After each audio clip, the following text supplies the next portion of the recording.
Human अड्डा में आपका स्वागत है। मैं हूं मनोज श्रीवास्तव और आज हम करने वाले हैं बात बैलेंस डाइट की, लेकिन खास करके फैट और कार्बोहाइड्रेट्स की।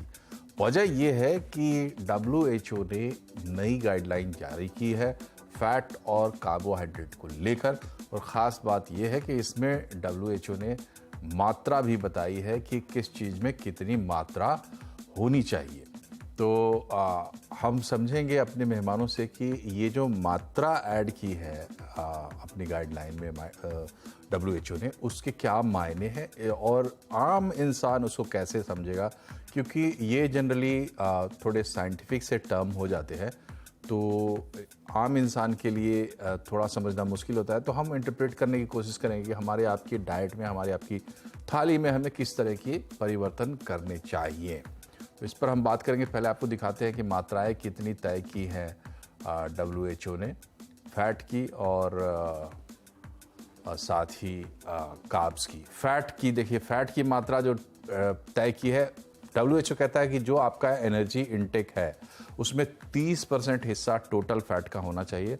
उसमें सैचुरेटेड फैटी एसिड 10% तक मैक्सिमम और ट्रांस फैटी एसिड 1% सिर्फ होना चाहिए। तो अब ये अलग अलग चीज़ें क्या है ये हम समझेंगे। अब कार्ब्स पे आते हैं तो इसमें 2 पैमाने बताएं कि मात्रा कितनी लेनी है, और 3 एज कैटेगरी बांट के बताएं, 2 से 5 साल, 6 से 9 साल और 10 साल से अधिक।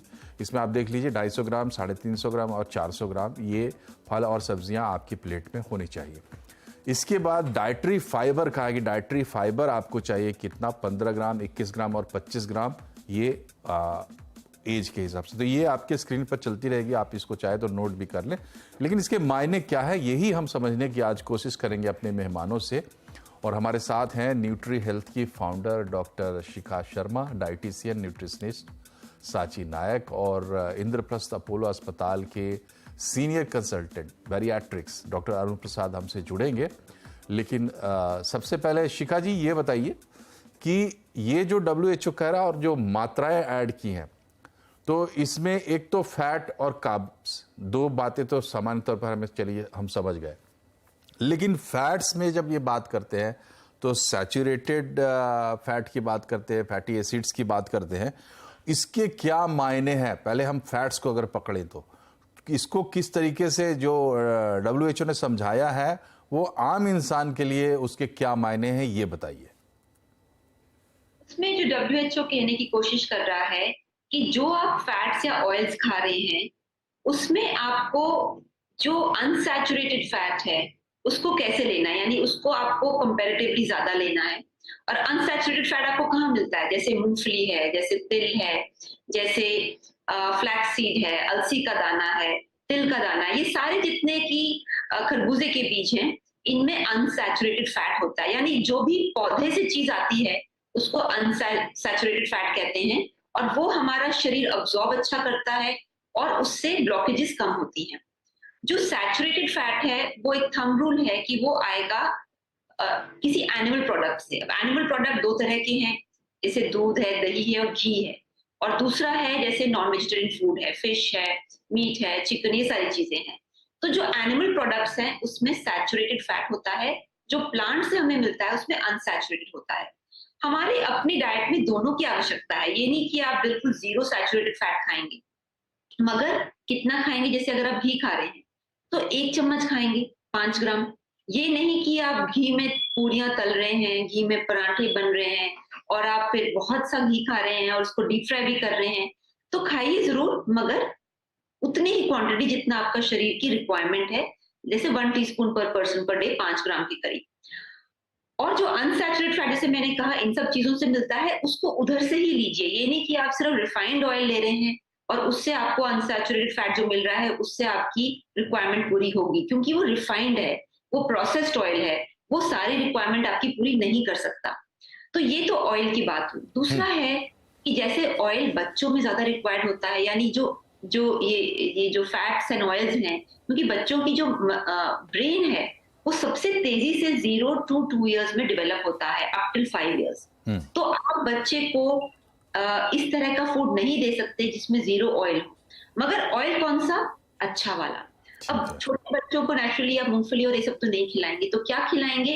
जैसे कि अब व्हाइट बटर है जो कि अनप्रोसेस्ड बटर है, उसमें आप उनको खिचड़ी बना के खिला सकते हैं, दलिया बना के खिला सकते हैं। जो जैसे हमारे घरों में घी की खिचड़ी भी खिलाई जाती है, खिचड़ी बनाई, हल्का सा उसमें घी डाला। हम्म। वो चीजों से बच्चों को बचा के रखना है। Ice cream is saturated fat, unhealthy fat, और बच्चों को उसी में ज्यादा लालच आता है। तो आपको केयरफुल रहना है कि ये नहीं कि आपकी जो रिक्वायरमेंट है वो आइसक्रीम से, चॉकलेट से और इन चीजों से पूरी हो रही है, नेचुरल चीजों से पूरी होनी चाहिए। ठीक है। सांची, ये बताइए कि WHO ने जो कहा है इसमें एक ये 30% कह रहे हैं टोटल फैट होना चाहिए आपके एनर्जी इनटेक का। हमारा एनर्जी इनटेक क्या है, उसमें 30% हम कैसे नापेंगे? जो हमारा 100% जो हम खाना खाते हैं पूरे दिन में, जो हमारा लाइफस्टाइल है, जो पूरे दिन का हमारा ब्रेकफास्ट, लंच, डिनर ले लो और आपके बीच के जो स्नैक्स है वो ले लीजिए।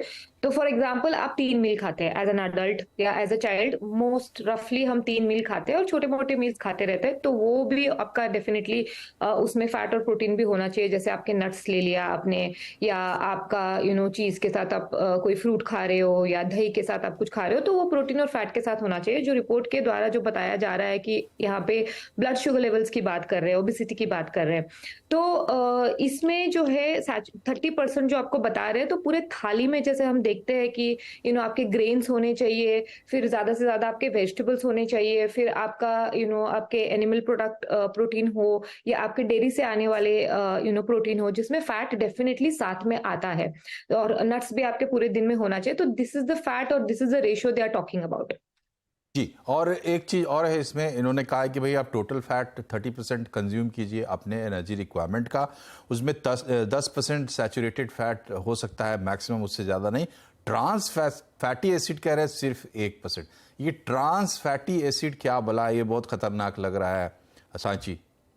ट्रांस फैट जो है क्या होता है, जो हम सीड ऑयल्स होते हैं या वेजिटेबल्स ऑयल यूज करते हैं, वो उनका एक हीटिंग पॉइंट नहीं होता है। और हमारा इंडियन कुकिंग जो है वो ऐसे होता है कि हम हर चीज में तड़का लगाते हैं, भले हम दाल बना रहे हैं या सब्जी बना रहे हैं या इवन पुलाव बना रहे हैं या बिरयानी बना रहे हैं, हर चीज को पहले हम लोग तेल को बहुत ज्यादा गर्म करते हैं, एक हीटिंग पॉइंट तक आता है। कभी कभी तो ऐसे होता है कि हम गैस पे रख के छोड़ देते हैं, जब तक आप बाकी की तैयारी कर रहे हो तो इतना ज्यादा गर्म हो जाता है, तो देखते हो कि हवा निकलते रहती है, तो वो उसकी हीटिंग पॉइंट उतनी नहीं होती है। अनलेस आपका कोकोनट ऑयल है या आपका घी है या अनक्लैरिफाइड बटर है, इनमें ही सिर्फ एक हीटिंग पॉइंट होती है। बाकी के जो सीड ऑयल्स और वेजिटेबल्स ऑयल्स आपके हैं, ये हीटिंग पॉइंट नहीं होता है। तो हमारे इंडियन कुकिंग में दो चीजें हैं। एक तो इतना ज्यादा हीट करके हम लोग जो तड़का लगाते हैं उसको थोड़ा सा कम करना चाहिए, क्योंकि ये हीटिंग में ऑयल ऑक्सीडाइज हो जाता है। जो ये ऑक्सीडाइज होता है ये ट्रांस फैट में कन्वर्ट होता है, तो ये आपके बॉडी में जाके ट्रांस फैट का एक्चुअली कोई काम नहीं है बॉडी में, इसके वजह से इसको बहुत हार्मफुल माना जाता है। इसके अलावा ट्रांस फैट जो है